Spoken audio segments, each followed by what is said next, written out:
Jadi saudara-saudara, kalau doa itu beban bagi kita, wah bahaya. Padahal kita bicara di mana-mana doa itu penting, doa itu gampang, doa itu seperti napas hidup bagi kita.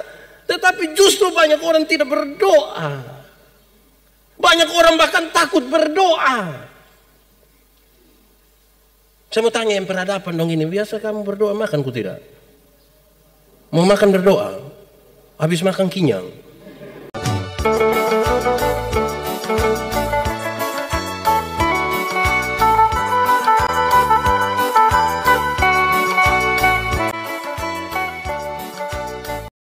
Bapak Ibu Saudara-saudara, shalom.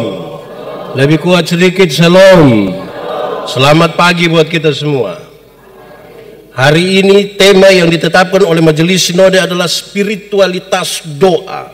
Bukan apa yang ku kehendaki, melainkan kehendakmu yang jadi. Spiritualitas doa, bukan yang kita mau, tapi yang Tuhan mau.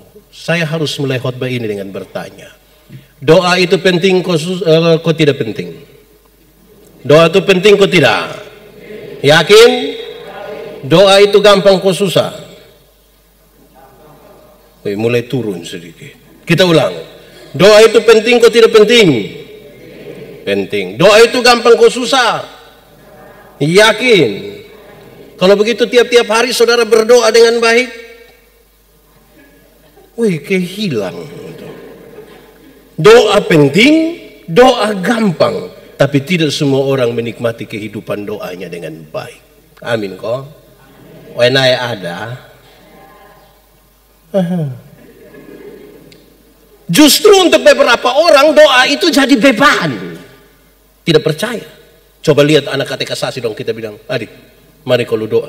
Itu dia datang, dia omong cepat-cepat, sepulang dia tanya di pukawan, tadi berdoa baik kok. Doa beban. Ada beberapa orang yang mungkin di sini dia paling cerewet sudah. Itu orang pun cerewet, tidak ada dua. Tapi jangan coba-coba suruh dia berdoa. Berani kita bilang, toh sebentar toh ya lu sembarang. Di sini juga ada. Dia ada duduk di sini.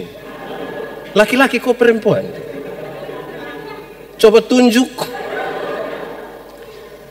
Jadi saudara-saudara, kalau doa itu beban bagi kita, wah bahaya. Padahal kita bicara di mana-mana, doa itu penting, doa itu gampang, doa itu seperti napas hidup bagi kita.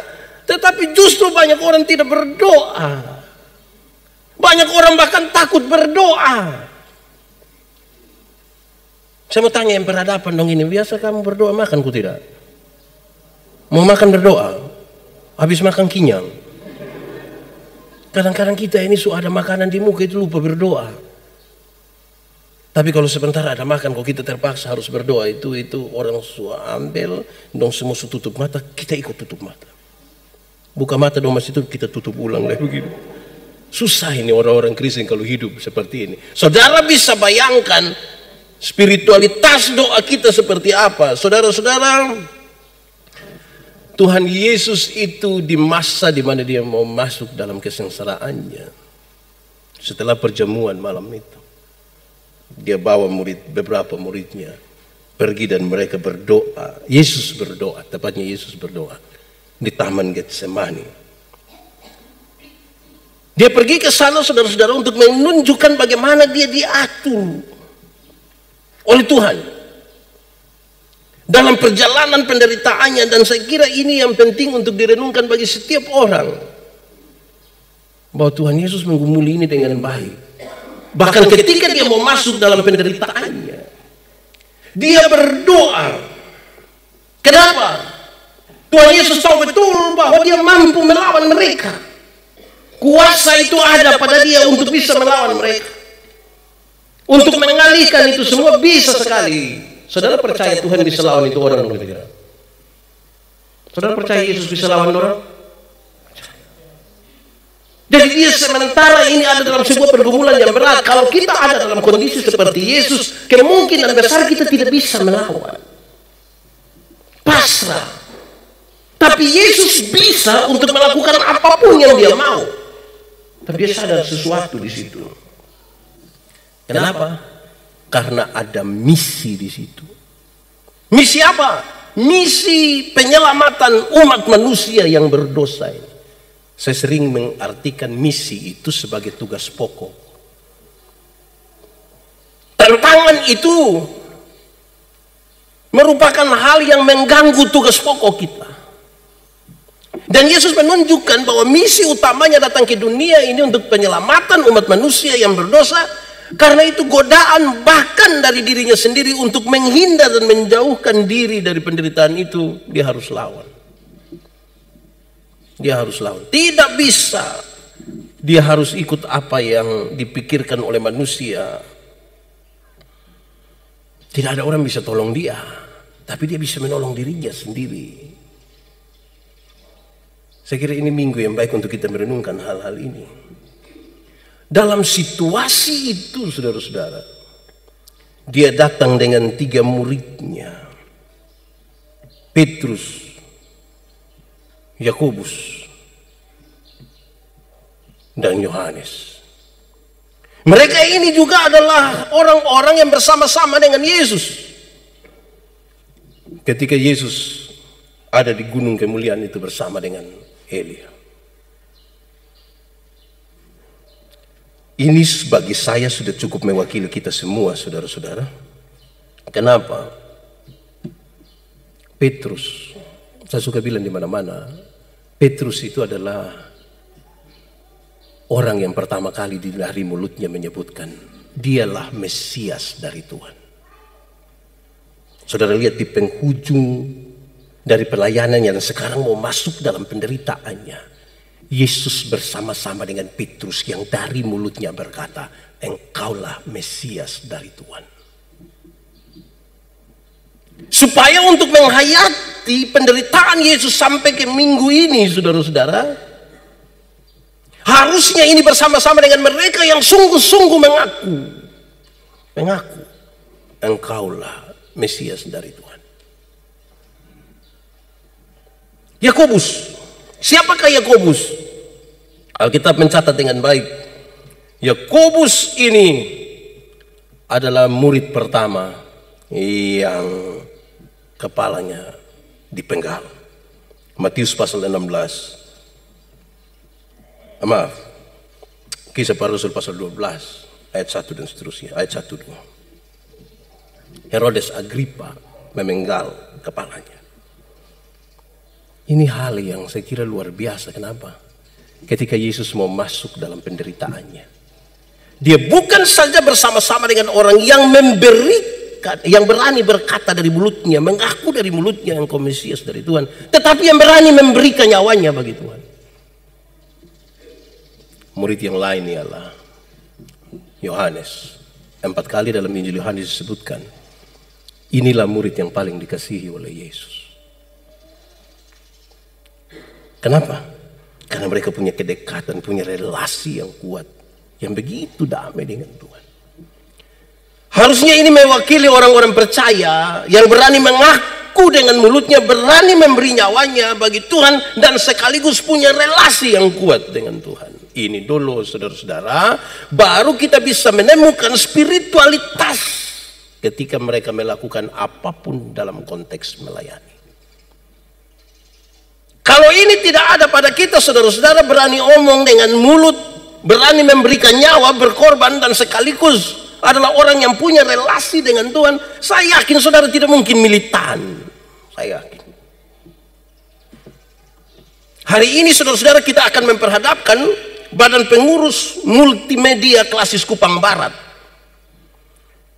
Yang paling pertama ingin saya bicarakan itu adalah hal ini. Mengaku dengan mulutmu seperti yang sebentar akan saudara lakukan.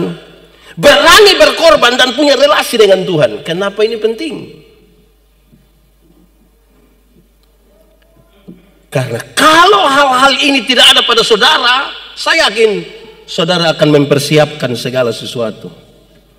Tetapi saudara tidak sementara ada dalam pelayanan yang berkenan pada Tuhan.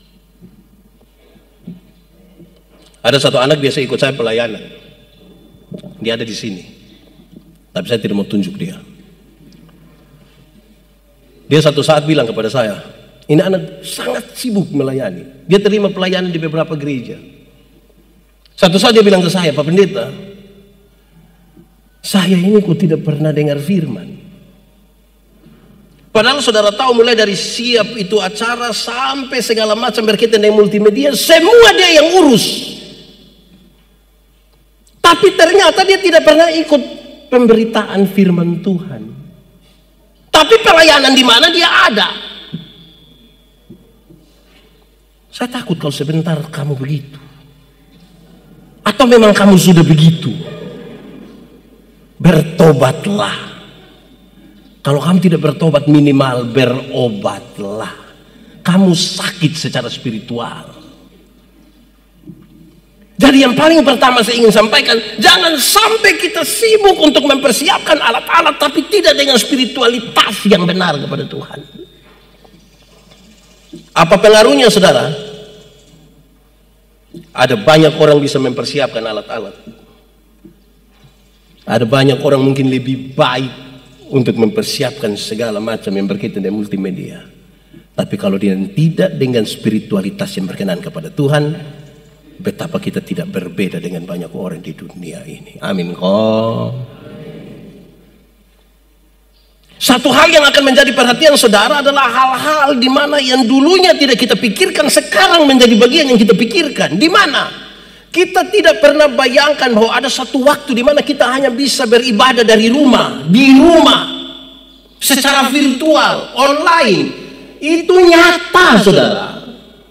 Sekarang nyata kita ibadah di rumah. Ibadah di rumah ini dia pun soal adalah kalau tidak dengan spiritualitas yang benar, kita menonton ibadah. Kita tidak menjadi bagian langsung dari ibadah. Kenapa, saudara? Kalau datang gereja ini kan semua orang bisa, dia ada pakai baju ungu, saya juga pakai baju ungu. Datang pakai itu, datang duduk. Pendeta khotbah satu goyang kepala semua. Tapi nanti ketika di rumah dan ibadahnya virtual kan saudara sendiri.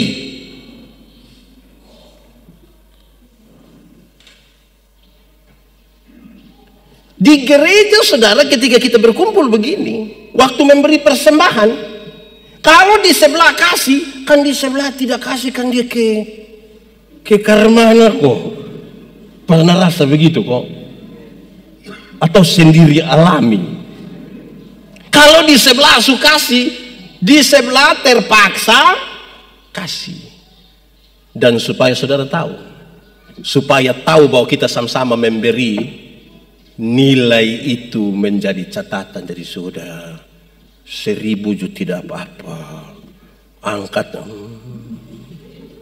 Yang penting bisa memberi.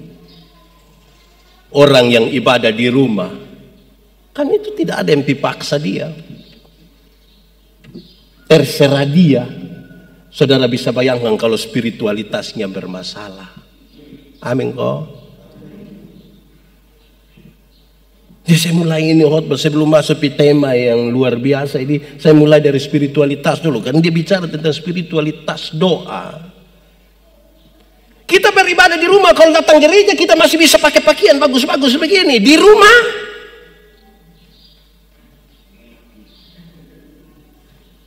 juga ada pakaian bagus.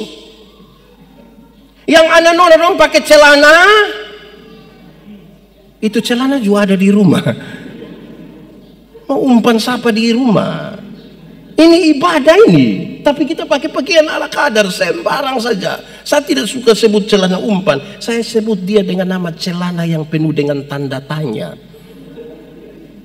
Kita bertanya-tanya, ini anak ini mungkin dia pakai dia celana waktu dia masih SD kok. Atau dia ame dia adik punya kok. Atau dia orang susah jadi hanya bisa beli ame benang sepuluh. Kita tidak tahu, saya bertanda tanya. Jadi saudara bisa bayangkan pengaruh spiritualitas dalam perilaku kita. Kita beribadah tapi tidak dengan spiritualitas yang baik, kita bermasalah dalam ibadah, dalam pelayanan.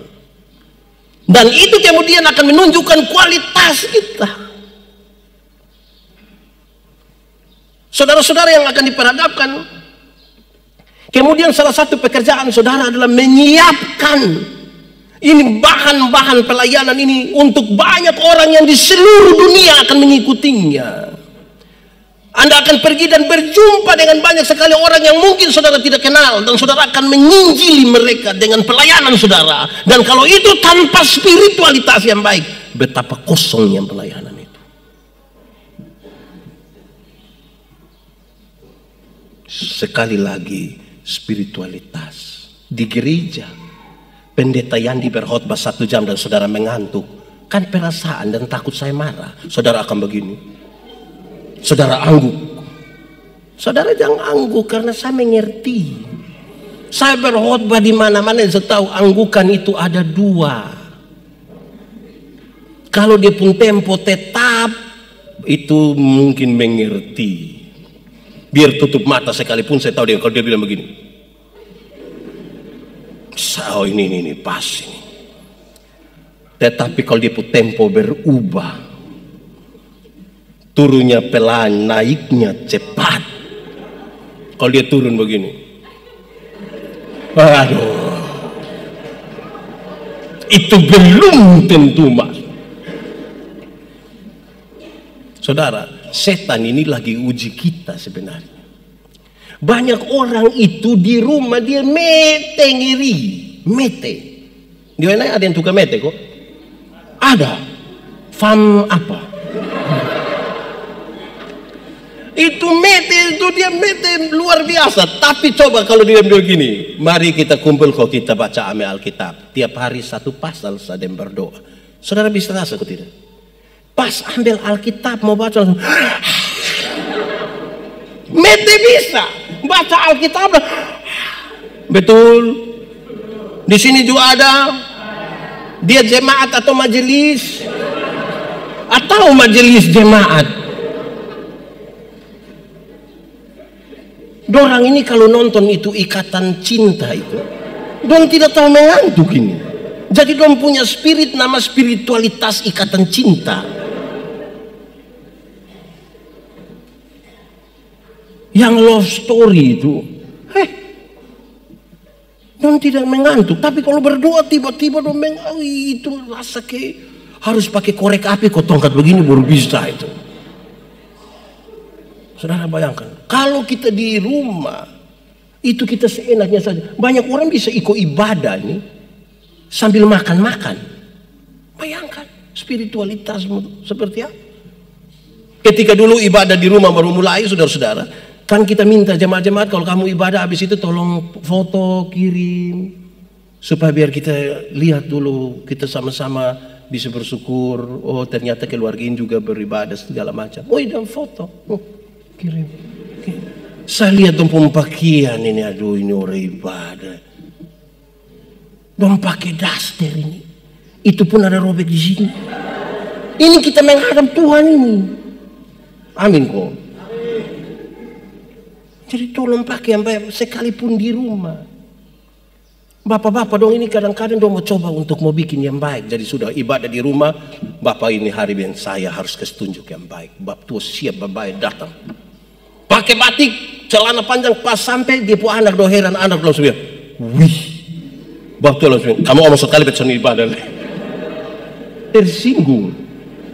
Soalnya di mana? Spiritualitas. Spiritualitas itu membentuk perilaku, saudara. Jangan di rumah saja, di sini juga banyak sekali majelis tukang tersinggung. Banyak sekali pengurus itu tersinggung ketika dia rasa tidak cocok dia satu tidak mau pelayanan. Bapak pelayan ini kenapa kuliah di Pemuka ini? Di Yeger Sehaduta ada kok tidak? Ada. Yang kerja tersinggung saya itu. Hai, spiritualitas macam apa? Itu spiritualitas tersinggung. Orang yang tersinggung itu dia sakit cepat. Bayangkan orang kalau tukang tersinggung itu dia duduk di sini terus kita yang 36 orang ini masing-masing bikin dia puasa sendiri. Satu sengaja dia bilang, satu sengaja lewat di Pemuka pele dia tersinggung mati. Spiritualitas yang bagus itu membuat kita itu aman. Saudara bayangkan, jadi hidup ini butuh spiritualitas yang baik. Nah mari kita maju sedikit saudara-saudara. untuk memahami tema ini. Spiritualitas doa bukan apa yang aku mau, tapi apa yang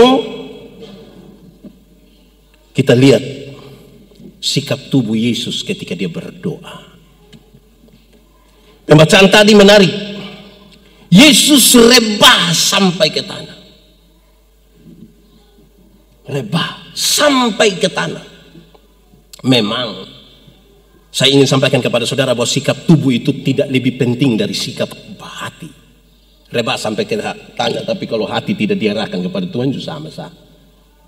Tapi yang ditunjukkan oleh Yesus sekarang ini adalah Yesus mau tunduk betul. Yesus rebah sampai ke tanah. Dia hanya mau mengikuti apa yang Tuhan mau dia lakukan.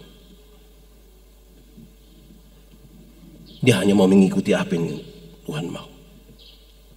Misi utamanya untuk penyelamatan itu yang paling penting, itu yang membuat dia harus turun betul sampai ke tanah. Sebentar saudara diperhadapkan, tantangan itu ada yang mengganggu saudara untuk tidak setia kepada pelayanan. Saya kira ini sikap yang benar. Tuhan, saya hanya mau melayani Tuhan. Apapun terjadi, tantangan itu ada. Saya lihat ini anak-anak muda, ini kan anak masih muda dong semua ini toh. Ini bukan muda biasa-biasa, ini muda air-air. Bukan air biasa juga, ini air tergenang. Tantangan zaman di kemudaan ini sangat besar. Iya toh? Apalagi pembacaan tadi bilang roh memang penurut, tapi itu ngeri. Saya ingat saya pun bapak itu. Saya pun bapak selalu bilang begini, anak jangan keluar malam. Saya bilang kok kenapa? Bapak tua bilang karena setan suka daun muda. Saya bilang apa? Memangnya setan suka lalapan? Bapak tua bilang anak kecil, anak saya omong lu. Saya bilang bapak saya minta maaf, saya minta maaf. Setan yang suka daun muda itu setan dulu bapak. Setan sekarang ini mau daun muda, kok daun tua, kok daun kering, kok dia bawa semua. Karena yang tua dong sekarang ini juga berat. Yang tua sekarang berat kok tidak? Anda mengatakannya. Wih, jadi kalau tanpa kerendahan hati ini berat. Ya, wih, Yesus ajar doa Bapa kami, Tuhan jangan bawa kami ke dalam pencobaan itu. Ini kan dia semua tidur ini, wih Tuhan. Roh memang penurut tapi daging lemah. Ini mau kaitkan, tiap hari kita tantangan, kita berjumpa dengan tantangan. Tuhan tolong, Tuhan tolong, karena saya bendahara. Tiap hari saya urus uang, Tuhan tolong supaya saya jatuh di situ. Tiap hari saya urus uang lah. Tuhan tolong, karena teman-teman yang kita ketemu dong kerja di kantor dong pun gagah. Bukan sama kayak Mam Toko, kita pulang di rambut dan berdiri semua begini. Wih Tuhan tolong. Tuhan tolong. Karena roh memang penurut. Tapi coba angkat tangan yang di pun daging semula lemah. Supaya kita doakan dia. Ini memang butuh doa.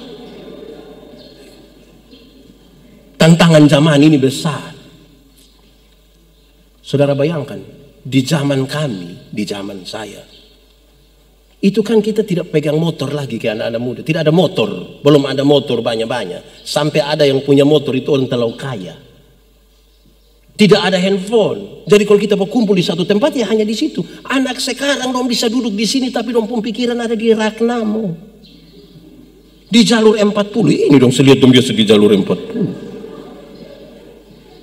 Saudara bayangkan godaan yang besar ini kalau kita tidak betul-betul merendahkan diri di hadapan Tuhan, wah ini bahaya.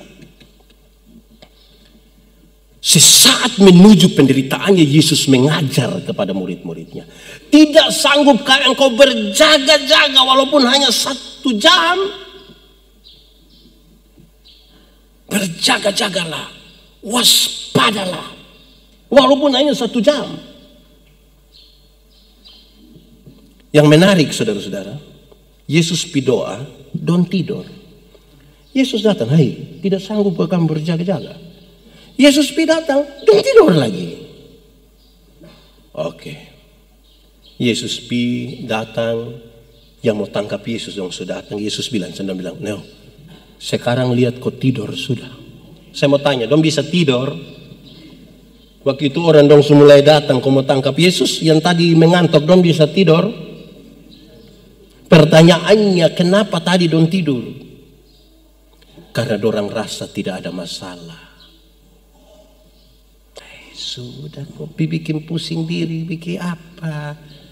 Lewat tidur di rumah, YouTube, foto-foto.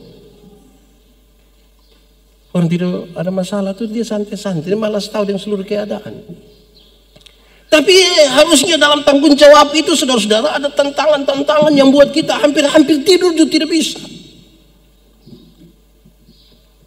Sekarang setelah pengajaran itu saudara menarik. Cukuplah, saatnya sudah tiba sekarang, waktu penderitaan itu sudah datang. Tuhan Yesus harus menghadapinya. Tuhan Yesus harus menghadapinya. Karena itu tujuan dia datang ke dunia. Betapa Tuhan luar biasa. Dia mau kasih tunjuk di hadapan murid-muridnya. Kalau orang datang untuk sebuah misi, tugas khusus, dia laksanakan dalam tanggung jawab dan kesetiaan. Amin. Saya suka bicara begini saudara.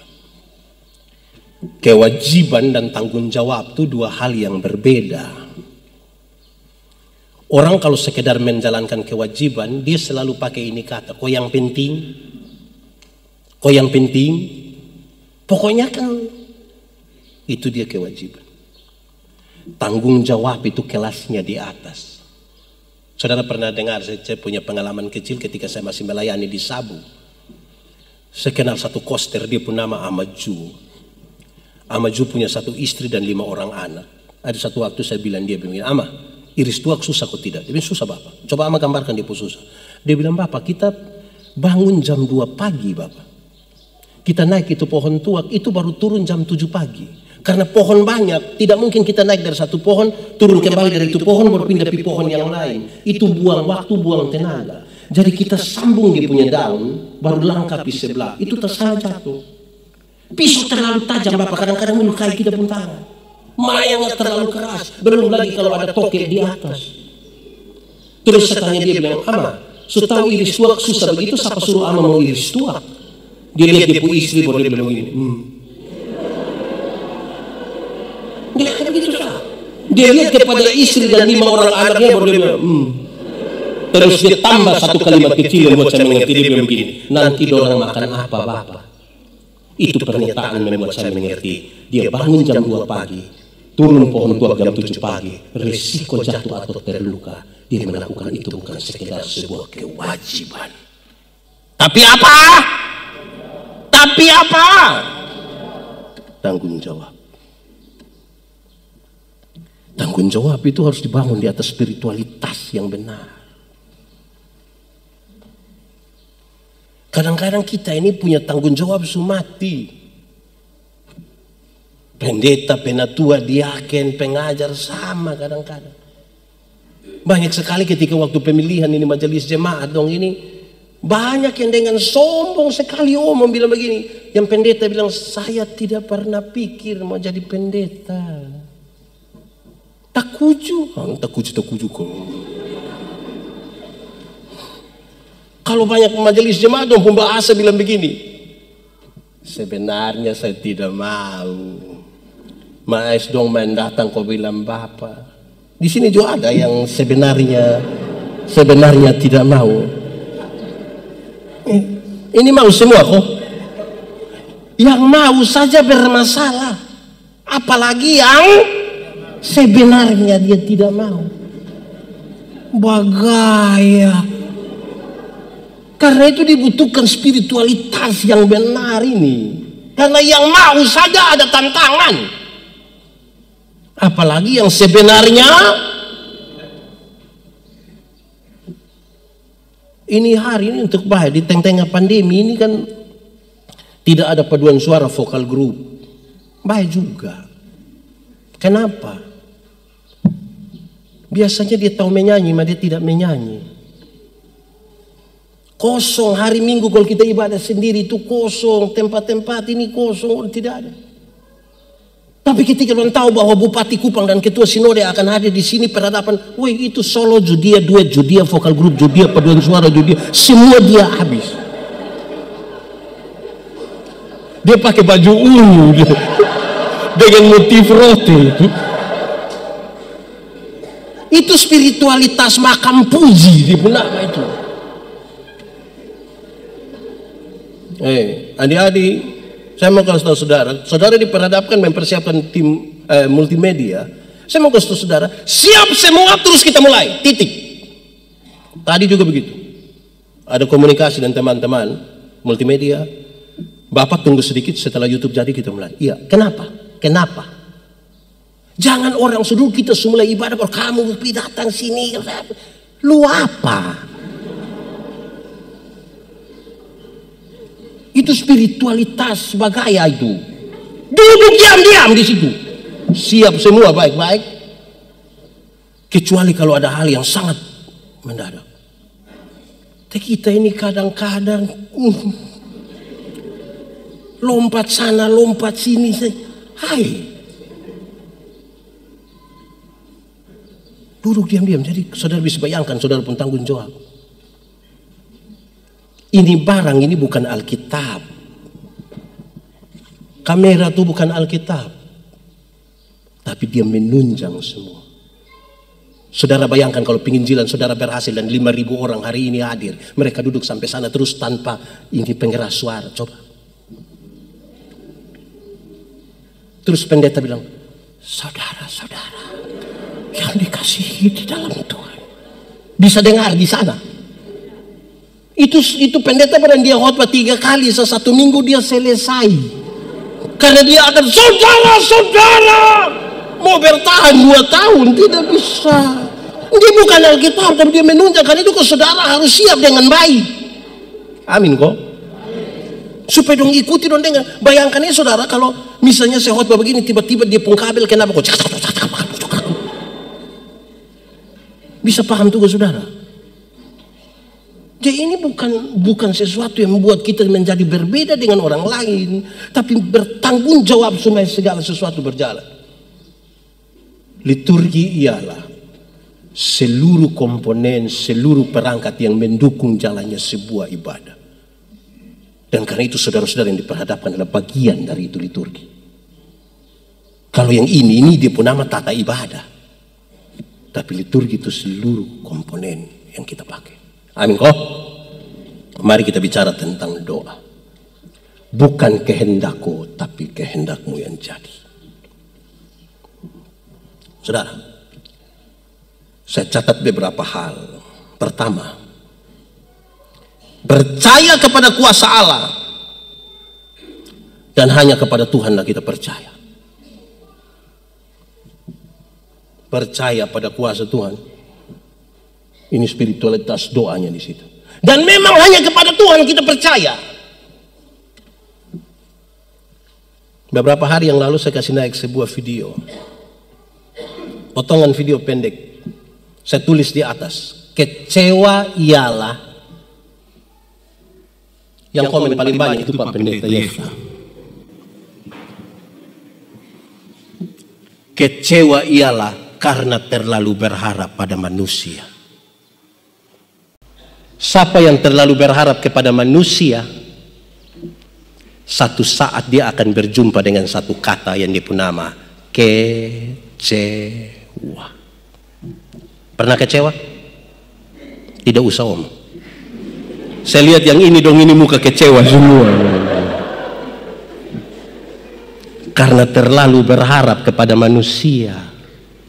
Kita ini kalau terlalu berharap pada manusia, besok-besok kecewa. Harapan kita satu-satunya hanya kepada. Kalau kita berharap kepada Tuhan, Tuhan akan menggerakkan orang-orang untuk datang. Jangan berharap pada manusia. Kerjakan kita punya, nanti Tuhan kerjakan Tuhan punya. Berharaplah pada Tuhan. Kita suami istri saja, suami istri satu bisa bikin kecewa satu. Padahal kita janji di hadapan Tuhan sehidup semati. Tetap satu bikin kecewa. Bangun pagi kita bilang mati, mak apa? Itu ke mana bro? Manusia tuh bisa bikin kecewa. Kita bisa kecewa dengan suami juga toh. Ibu dong kayak tidak terlalu yakin. Atau terlalu banyak kecewa sampai sudah tidak tahu ini kecewa atau tidak lagi. Kita bisa kecewa dengan istri juga. Anak-anak pernah kecewa dengan orang tua atau tidak? Pernah. Orang tua pernah kecewa dengan anak-anak atau tidak? Banyak. Namanya manusia pasti kecewa. Maka itu berharaplah pada Tuhan. Kita tidak akan ketemu dan bernama kecewa. Karena kita tahu bahwa Tuhan itu penuh kuasa. Dan kalau dia belum menjawab ini, dia punya rancangan yang lain. Saya menaruh percaya saya kepada Tuhan. Jadilah menurut kehendakmu. Minta kepada Tuhan, minta saja, tidak apa-apa. Tapi kemudian Tuhan jadi, kan kita tahu Tuhan yang paling tahu kok. Kadang-kadang orang berhenti berdoa itu kan dia terlalu memaksakan dia pun kehendak. Saya ketemu banyak sekali orang yang bilang, Mbak Pendeta, saya berdoa sampai berhenti toh. Karena kita lagi berdoa mencari apa yang kita mau, bukan apa yang Tuhan mau. Berdoalah begitu rupa sampai menemukan apa yang Tuhan mau. Amin. Jadilah menurut kehendak. Tuhan tuh kalau atur tuh luar biasa. Tapi kita yang kadang-kadang tidak mau ikut Tuhan pun mau. Saya ingat saudara-saudara, saudara pernah dengar kisah ini, tapi saya mau berkisah ulang supaya saudara meyakini kalau itu Tuhan pun mau, itu Tuhan paling tahu kita pun kebutuhan. Saya ingat saudara-saudara tahun 1997, kira-kira 24 tahun yang lalu, saya suka seorang perempuan. Saya begini-begini suka perempuan. Dan itu perempuan juga suka saya. Apalagi saya dia pun cinta pertama. Tapi sayang, dia pun mama tidak suka saya. Setiap kali saya telepon itu dia pun mama kayak mau pukul kas mati saya. Satu saat saya telepon dia, non kita ketemu. Waktu ketemu saya bilang begini, Nona, tidak ada orang tua berpikir buruk bagi anak-anaknya. Mereka mau dompu anak itu menikah dengan laki-laki baik-baik dan bahagia sepanjang masa. Dong besarkan Nona dari kecil-kecil sampai sekarang untuk bahagia. Jadi Nona ikut Nona pumama pumau saya.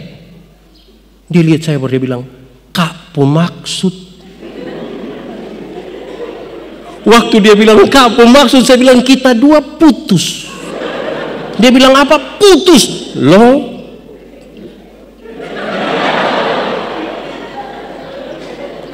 Waktu omong putus itu saya pun dada begini. Tapi malam hari itu waktu pulang ini dada mulai jatuh perlahan-lahan. Malam itu saya tidak bisa tidur. Malam itu saya tidak bisa makan. Saya galau dari tahun 1997. Dalam galau itu saya kasih bangun saya pun bapa. Walaupun saya sadar bahwa tidak akan ada harapan juga. Saya yakin kalau omong pasti, nah kotong yang dulu itu kalau berani omong hal cinta dari orang tua, pasti orang tua bilang anak kecil anak sekolah soalnya sekolah mah cinta-cinta apa.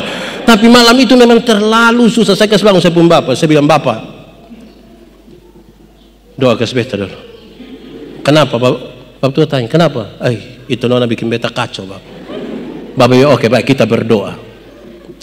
Saya tidak mungkin akan lupa bapak tua pun doa itu. Saya tidak lupa. Bapak tua doa sepotong saja. Bapak tua bilang begini. Tuhan, jauhkan itu perempuan dari sebuah anak.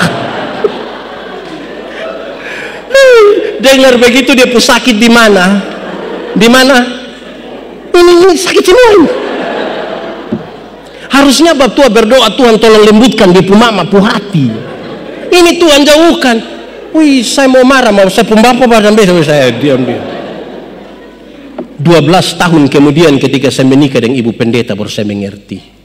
Itu hari kalau ikut saya pun mau, saya kira yang itu yang paling bagus, saya tidak akan menemukan yang ini yang Tuhan siapkan bagi saya. Amin kok. Amin Riki. Ini anak nona dong berdoa Jangan bergerak sedikit yang terserah kak. Saya berhenti. Tuhan atur. Saudara, saya ingat ada satu waktu. Itu kira-kira saya kelas 6 SD atau kelas 1 SMP. Saya lahir besar di Soe. Ada satu waktu pesawat lewat Soe. Pesawat itu jarang lewat Soe, tapi itu hari dia lewat. Tidak tahu dia mau gimana. Saya lihat begini nih. Saya berpikir orang macam saya ini kira-kira bisa naik pesawat kok tidak? Karena dulu itu berani naik pesawat itu, orang macam Karmana dobor naik pesawat. Yang macam saya bisa naik kok tidak? Berpikir beberapa saat sampai itu pesawat hilang, saya bilang, macam saya ini tidak mungkin bisa naik pesawat. Sudah, diam-diam. Terus datang saya 2 minggu kemudian datang saya pun teman. Dia bilang begini, Yandi, yo, lu mau pergi Jakarta? Iya. Lu mau naik pesawat? Iya. Dia kasih saya, ini tiket. Saya senang sekali. Saya lari, saya cari saya pun bapak. Saya bilang, Bapak, saya berangkat Jakarta. Bapak, saya naik pesawat. Saya pun bapak hanya lihat. Saya bilang, ini tiket. Bapak tua lihat bapak saya, baru bapak tua tanya, lu mau pergi Jakarta? Iya. Lu mau naik pesawat? Iya. Terus bapak tua bilang, lu pun tugas berdoa, belajar. Berdoa, belajar. Tidak titik. Sama-sama, lu pun tugas berdoa, belajar. Berdoa, belajar. Tidak titik. Dia pun sakit di mana? Di mana? Tidak lagi di sini. Tapi saya coba ikut, saya pun bapak pun mau. Berdoa, belajar. Berdoa, belajar. 16 tahun kemudian sampai hari ini saya naik pesawat dalam jumlah yang tidak bisa dihitung. Semuanya orang yang siapkan. Saya mengerti firman yang bilang, apa yang tidak pernah dilihat dengan mata, apa yang tidak pernah didengar dengan telinga, apa yang tidak pernah terpikirkan dalam hati sekalipun, disiapkan Tuhan bagi orang-orang yang mengasihinya. Amin. Engkau pun tugas berdoa, belajar. Berdoa, belajar. Titik. Engkau pun tugas berdoa, belajar. Harus kasih tahu orang juga. Spiritualitas membangun hidup itu penting. Doa. Percaya pada Tuhan. Dalam percaya pada Tuhan itu hal kedua adalah mempercayakan kita pun diri pada Tuhan. Banyak orang bisa percaya Tuhan tapi belum tentu mempercayakan diri pada Tuhan. Saya berkhotbah di banyak tempat dan saya kasih tahu. Saudara tahu bahwa Tuhan menggambarkan percaya kepada Tuhan tuh masuk surga tuh sama kayak anak-anak kecil. Ada anak kecil umur 1 tahun kita taruh di situ. Dia pun bapak di bawah. Terus kita bilang begini, adek lompat. Itu anak berani lompat atau tidak? Itu anak lompat atau tidak? Lompat. Kenapa? Dia tahu dia pun bapak tidak akan kasih celaka dia. Tapi sekarang coba taruh dia pun mama di situ. Dia pun mama kayak yang dua ini di situ. Baru dia pun bapak di bawah sini. Terus bapak tua bilang, mak lompat, berani.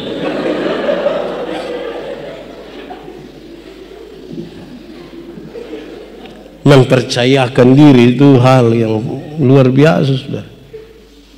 Kalau percaya Tuhan, percayakan dirilah pada Tuhan. Itu yang membuat kita kemudian akan menjadi luar biasa kan. Jadilah menurut yang Tuhan mau. Bagaimana kita mau menurut yang Tuhan mau terus kita tidak mau percayakan diri? Ini ibarat kita tenggelam, kau minta tolong orang bantu kita yang berenang. Coba kita diam-diam kau palau dia, kau biar dia ini kita juga begini. Lah memang kita dua tenggelam. Percayakan diri. Amin kok. Tidak amin ju ini amin. Percayakan diri kepada Tuhan. Banyak orang percaya Tuhan tapi tidak mempercayakan diri. Saudara lihat di pun tingkatan-tingkatannya tadi. Kalau saudara ikut tidak baik, saudara dapat. Ada orang yang sama sekali jauh dari aktivitas rohani, ibadah dan lain sebagainya. Ada yang sekedar hanya beraktivitas rohani. Dia datang, dia siap semua, dia siap khotbah, dia apa, tapi spiritualitasnya bermasalah. Dia tidak percaya Tuhan. Sekarang kita naik lagi, kita ketemu orang yang percaya kepada Tuhan, sudah bagus, tapi kita tambah lagi mempercayakan diri kepada Tuhan. Kita di bagian mana?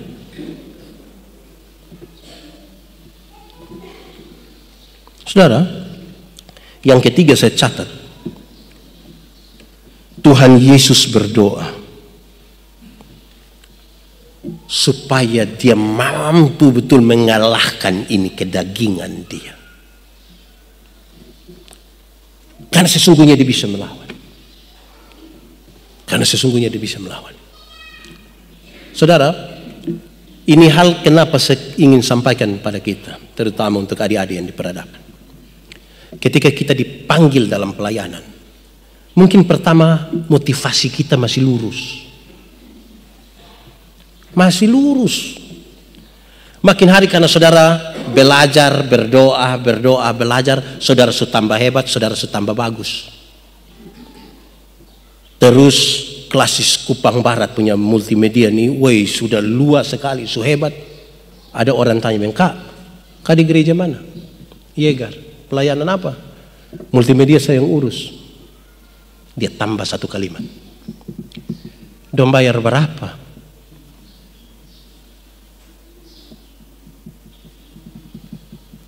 Kenapa lihat saya?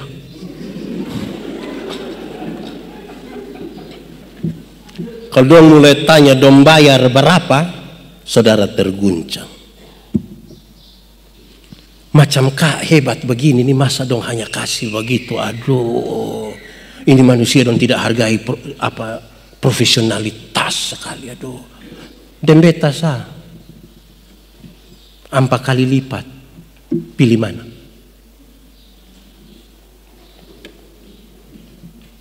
Saya berkhotbah tentang orang Samaria yang baik hati. Saya bilang saya heran ketika itu orang lihat itu orang terluka, dia angkat mulut di atas, dia pun keledai dan dia bawa. Saya heran. Kenapa?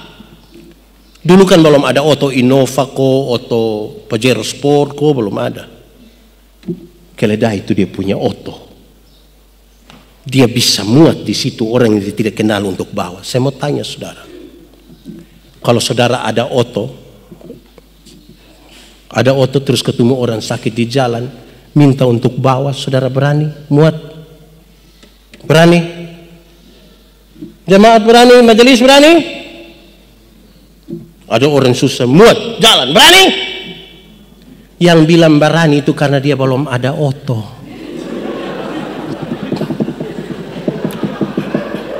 Kalau dia sudah ada Auto, apa dia baru cuci habis itu dia punya istri naik selepas sendal.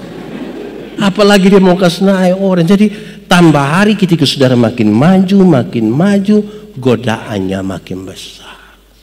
Harus selalu berdoa, Tuhan tolong supaya saya bisa ke skala ini. Karena apa?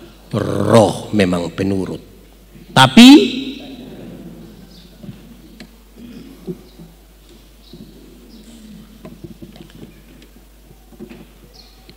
terakhir,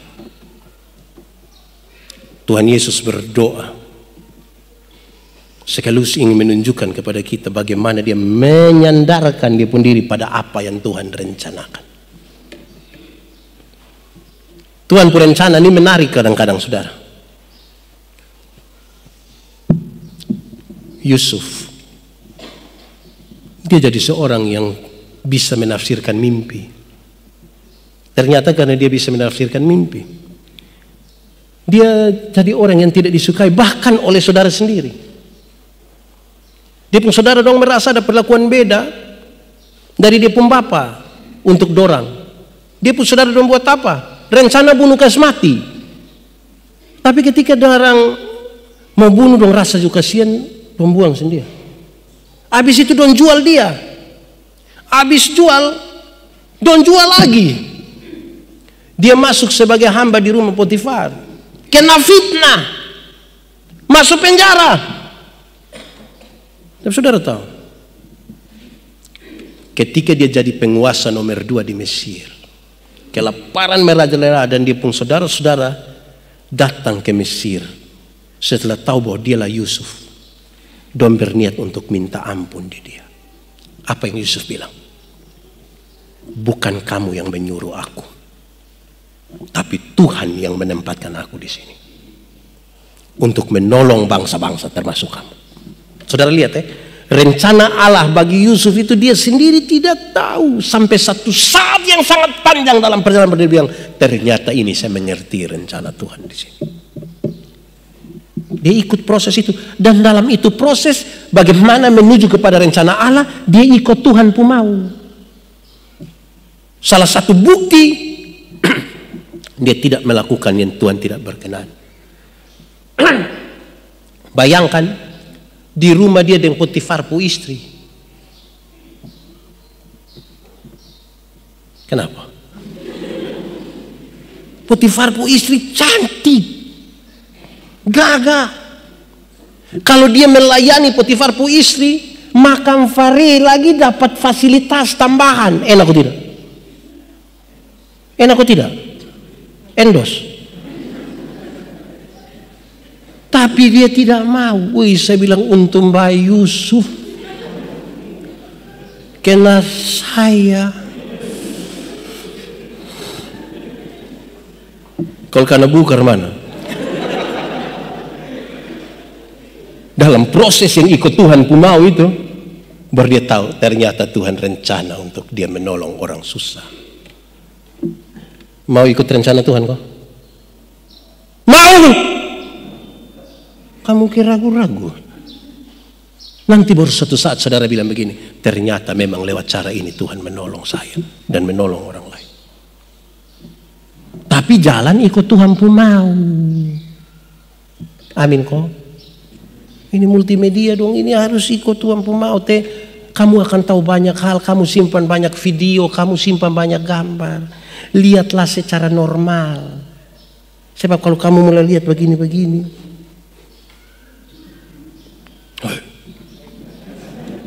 Gisel, itu bahaya itu. Sudah dengar kok anak dong.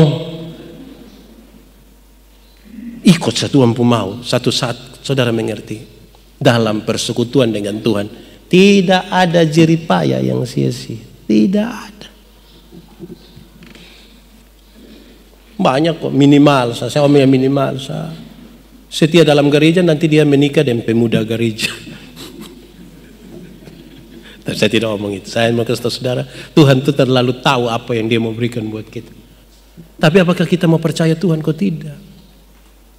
Saudara, saya terkoreksi ketika buat khotbah ini tadi malam. Saya pulang dari sini tadi malam jam 11 kalau tidak salah.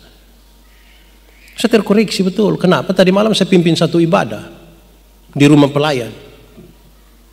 Saya tahu betul bahwa spiritualitasnya betul. Kenapa? Pak Yefta saksi hidup. Di atas kemeja Bapak pakai kancing di sini, di bawah celana pendek. Tadi malam saya berdoa minta ampun. Sudah bisa tangkap yang saya maksud. Saya pu istri bilang, Papa napi pakai celana pendek. Kalau misalnya waktu mau berkat, kau bilang minta maaf, kami minta semua berdiri karena mau foto ambil sampai kaki. Sudah dengar kok. Jadi jangan pikir karena ini setengah badan biar sudah yang di atas sawi, jangan. Amin kok. Dan mama dong. Saya temukan bahagia, baru saya paham betul. Ternyata ada sejumlah ibu ketika ikut rapat itu, dong pun baju di luar bagus. Ternyata dong langsung lapis ada yang ini daster. Baru dong duduk kok bikin sama ke karyawati. Ini mau tipu-tipu ini. Tipu-tipu itu. Tadi saya bilang begini, dalam firman tadi itu kita tata ibadah bagus Yang roh penipu dong jangan ada. Yang tipu-tipu begitu dong juga jangan. Tipu ya tipu saja. Jangan bilang ini tipu untuk baik Bapak. Tipu untuk kebaikan. Tipu baik apa? Tipu itu tipu saja. Tipu itu sama kayak orang kupas bawang itu. Tipu satu buka-buka terakhir nih, tidak bisa maju lagi. Ya saya kasih tahu jemaat tipu-tipu. Termasuk yang sementara ikut ibadah ini lewat YouTube, lewat Facebook, lewat Zoom, jangan sampai jadi pakai yang bagus-bagus. Karena ini kita lagi berhadapan dengan Tuhan. Tuhan melihat. Amin kok.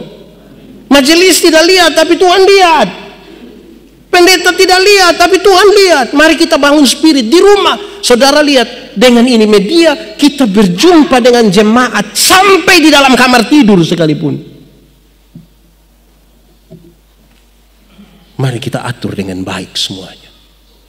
Yang melayani harus dengan spirit yang baik, yang terima pelayanan pun harus dengan spirit yang baik. Semuanya untuk apa?